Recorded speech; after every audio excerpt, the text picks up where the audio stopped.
bilang contoh nih, contoh Tagman ini Dudung Baleho, contoh. Oh gitu. Nah, Anak ngomong Jenderal Baleho. iya, Itu kan lakop. Lakop itu gelar. gelar. Setiap gelar, setiap lakop itu pasti ada nisbat. Nisbat itu penyandaran daripada lakop. Kenapa orang itu diberi gelar ini?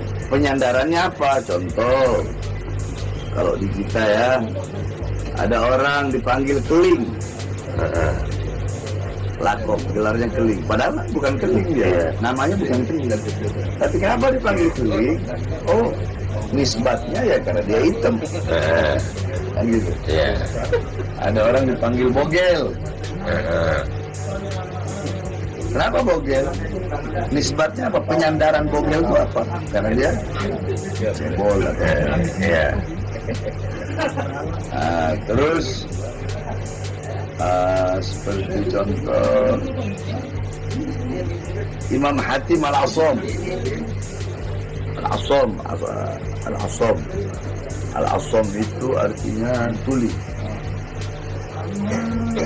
Kenapa beliau diberi gelar tuli, lakopnya tuli? Nisbatnya apa? Penyandarannya apa? Oh, karena beliau pernah berpura-pura tuli atau berbohong kalau beliau itu tuli demi menjaga perasaan seorang wanita. Selama wanita itu hidup, maka selama itu juga beliau berbohong kalau beliau tuli, padahal beliau ngaku. Jadi Al-Asom. Apalagi Abu Nawas. Itu lakop tuh. Kenapa dinamakan Abu Nawas? Oh, karena dia bapaknya kerah. Karena Abu Nawas itu kalau pakai kerah, kerahnya lebih panjang dari kepalanya. Apalagi Sufyan Ats-Tsauri. Ats-Tsaur artinya banteng. Kenapa diberi lakop banteng? Nisbatnya apa? Penyandarannya apa? Oh, penyandarannya karena Sufyan Ats-Tsauri dulu pernah masuk masjid mendahulukan kaki kiri. Tiba-tiba terdengar suara dari langit, ya Tsaur qaddimul yumna. Hai banteng, dahulukan kaki kanan. Semenjak itu beliau dipanggil Sufyan Ats-Tsauri. Bukan hanya orang saja, bahkan seperti tahun. Ada namanya Amul Fil. Apa artinya? Tahun Al-Fil. Iya, tahun apa? Tidak tahu. Fil apa? Gajah. Gajah, ya. Kenapa dinamakan tahun gajah? Karena kejadian terbesar pada tahun itu adalah pasukan gajah datang menyerang Ka'bah. Ada Amul Huzun, tahun kesedihan. Kenapa dinamakan? Karena kejadian terbesar pada sepanjang tahun tersebut adalah wafatnya Sayyidatuna Khadijah dan paman Nabi dalam satu tahun yang bersamaan. Ada namanya Am Tajdidul Ka'bah, tahun pembaharuan Ka'bah, renovasi Ka'bah. Kenapa? Nisbatnya apa? Oh, karena waktu itu Mekah banjir sehingga Ka'bah direnovasi. Ya. Nah, Lombok, gelarnya Lombok itu apa? Negeri 1000 masjid. Iya. Kenapa?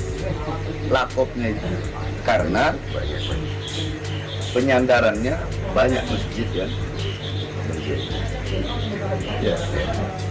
Terus kenapa Habib manggil Dudung Jenderal Baleho? Lakopnya Jenderal Baleho. Nisbatnya apa? Karena Bagiana prestasi terbesar dia adalah nurunin Baleho. Oh, iya. Itu nisbatnya.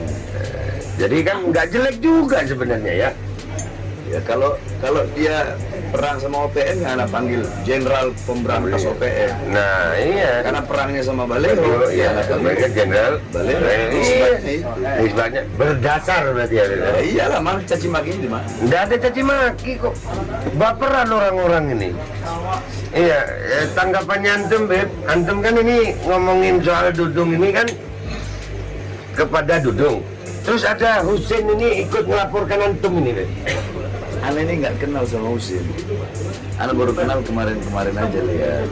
Oh ini Husin. Itu serang urusan dia. Oke. Jangankan satu Husin, mau 1000 Husin ngelaporin Anda ada masalah. Oke. Ya, ini Ana ada ide, Beb. Ana ada ide. Kan antum bermasalah sama Dudung karena ngeritik Dudung dinilai bermasalah nih. Padahal bagi kami nggak ada masalah itu. Anda nggak ada masalah. Nggak ada. Bukan hanya Dudung kok, semuanya juga. Iya. Dari zaman SBY juga SBY. Iya. SBY kalau ada kebijakan pernyataan yang tidak benar ya kita hajar. Ya. Ya kita lawan, ya kita. Sebetulnya anak mau tanya, laporannya Husin apa? Antum memelintir kalimatnya Dudung. Iya, yang dimasukkan pasalnya apa? Ya itu memelintir kalimat gitu. Jadi ada saranya juga. Cara menyebarkan kebencian. Menyebarkan kebencian ya. Betul. Betul, itu nggak salah. Bahar bin Smith menyebarkan kebencian itu adalah hal yang benar. Menyebarkan kebencian kepada apa? Bukan kepada siapa. Iya. Kepada apa? Kepada kezoliman. Bahar bin Smith menyebarkan kebencian kepada kezoliman, menyebarkan kebencian kepada ketidakadilan, menyebarkan kebencian kepada kemungkaran, kepada maksiat, kepada mungkarat, kepada dolalat, kepada sayyiat. Sehingga kalau ada orang yang merasa, berarti dia pelaku kezaliman, pelaku ketidakadilan.